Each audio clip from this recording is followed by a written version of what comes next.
أعوذ بالله من الشيطان الرجيم بسم الله الرحمن الرحيم صلى الله تعالى على حبيبه محمد وآله وسلم.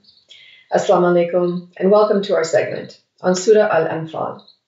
Inshallah, today we will cover the 7th Ruku of Surah Al-Anfal, verses 49 to 58.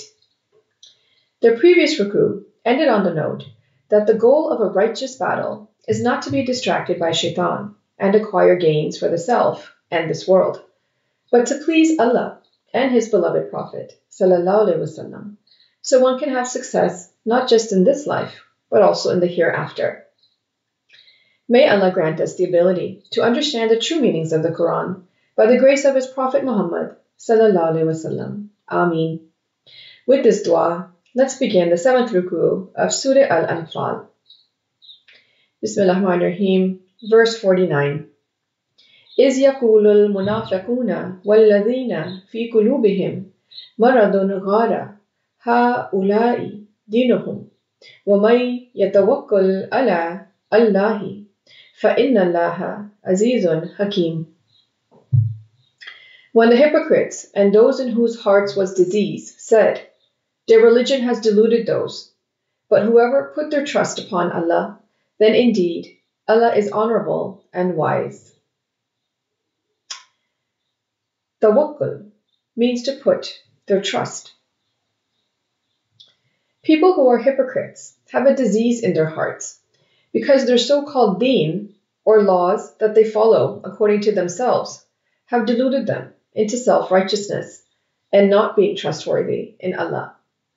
As mentioned in this verse, Tawakkul Allah.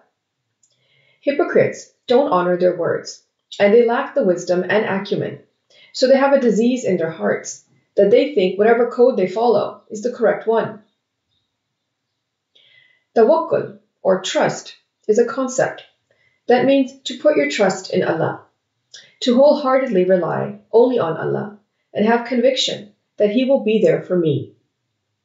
We need to put our trust in Allah because He is Aziz, the honorable, and Hakim, the wise. He knows when to activate what attribute of His in us, so we can deal with situations accordingly.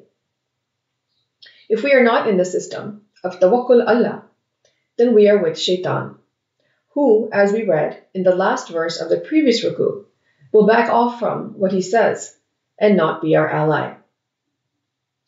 In Surah Al-Imran, verse 159, Allah defines the concept of Tawakkul.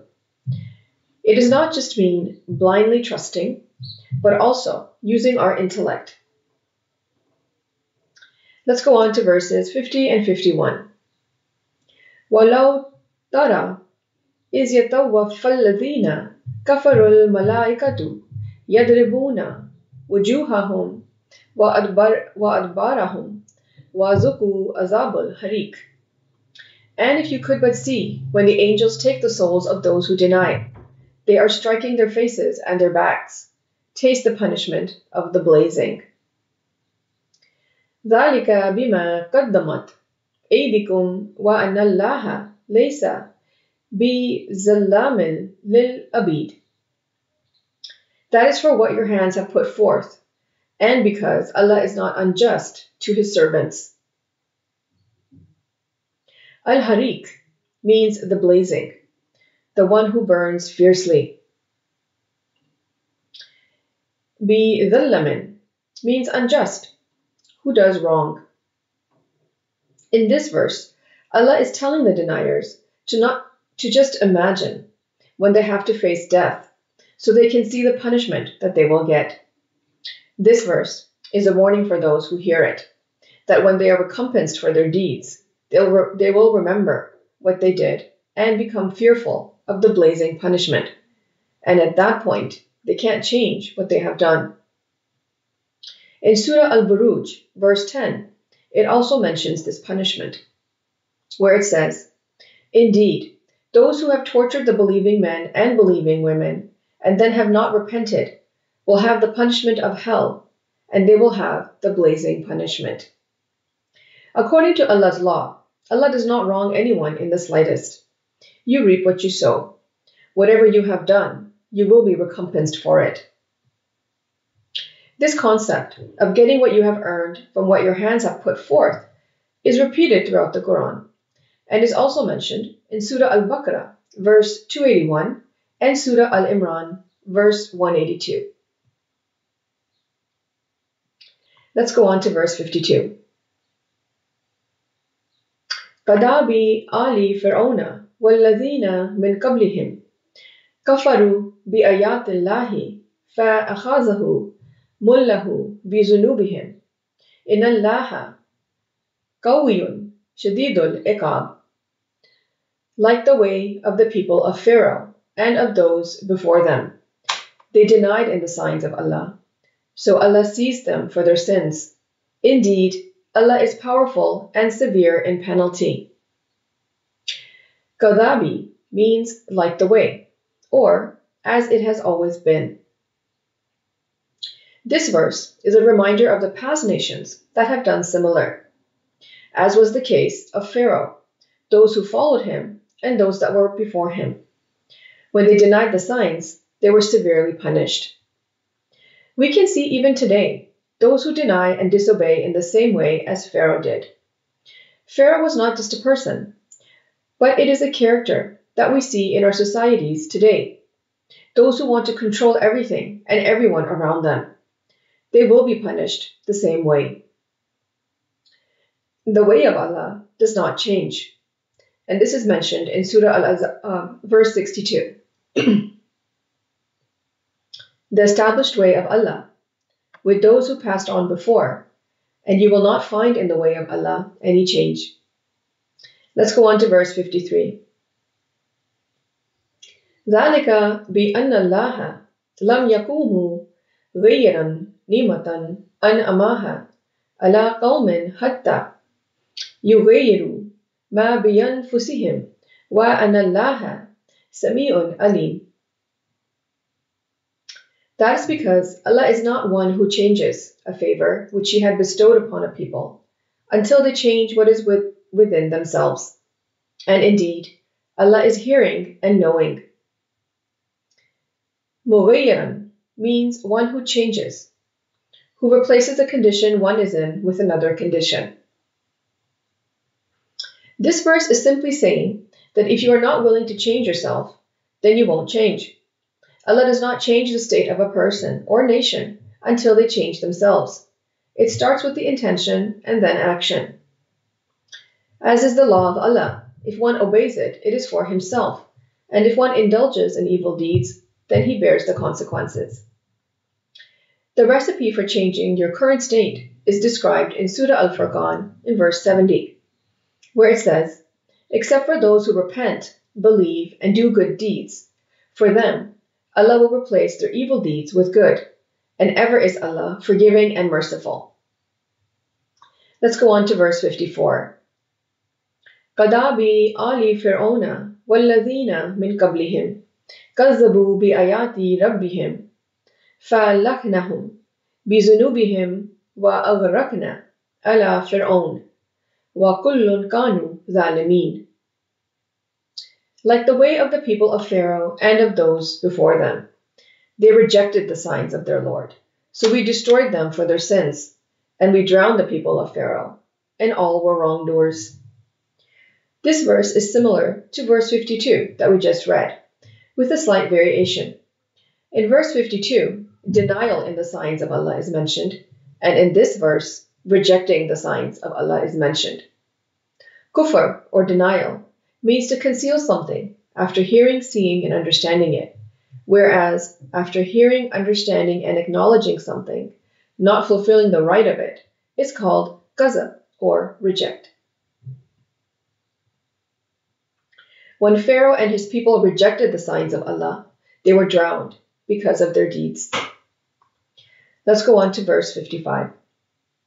Inna sharra dawa'abi indallahi alladhina kafaru fahum la yu'minun.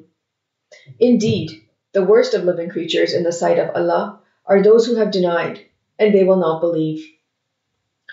Those who do not believe in the facts and formulas of life described in the Holy Quran and do not make practical efforts to change their current condition, they are the worst creatures in the sight of Allah. Those who do not act with reason are described as deaf, dumb, and the worst creatures. And this is stated in verse 22 of the same surah, Surah Al-Anfal. Let's go on to verse 56. الذين أهدت منهم ثم ينقضون عهدهم في كل مرة وهم لا يتقون. Those who you made an oath with them, then they break their oath every time, and they are not mindful. Ahad means oath, a promise one makes, and if not fulfilled, then one is held accountable. Maratin means time. The Holy Quran has emphasized a lot on the observance of oaths or promises. Simply put, if you make a promise, keep it. The covenant with Allah is made only through His prophets and messengers, and regarding the breach of the covenant, those who do that, their end will not be good. And this is mentioned in Surah Al-Rad, verse 25. Let's go on to verse 57. فَإِمَّا تَسْكَفَنَّهُمْ فِي الْحَرْبِ فَشَرِّدْ بِهِمْ مَنْ خَلْفَهُمْ لَعَلَّهُمْ يَذَكَّرُونَ. So, if you gain dominance over them in the war, scatter by them those who succeed them, so that they may be reminded. تَسْكَفَنَّهُمْ means you gain dominance over them. فَشَرِّدْ means scatter, get away.